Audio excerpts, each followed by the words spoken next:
Hey guys, this is Northville Tech. In this video, we're going to learn how to stop recurring transfer in Aspiration.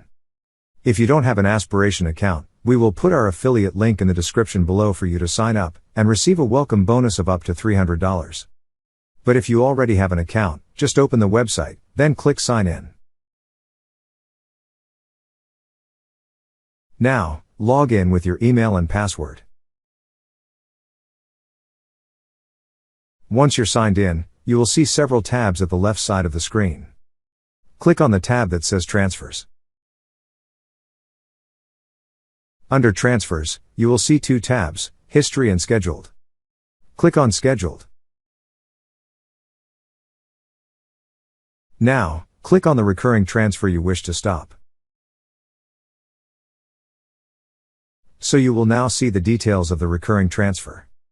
Then at the bottom, you will see an option that says Delete Recurring Transfer. Click on Delete Recurring Transfer.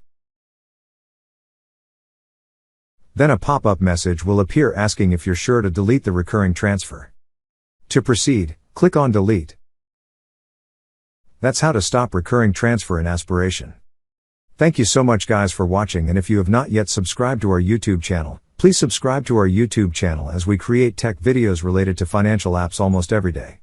Also, check out our website northvilletech.com for great tech articles, and our recommended resources in the description below for various sign-up bonuses.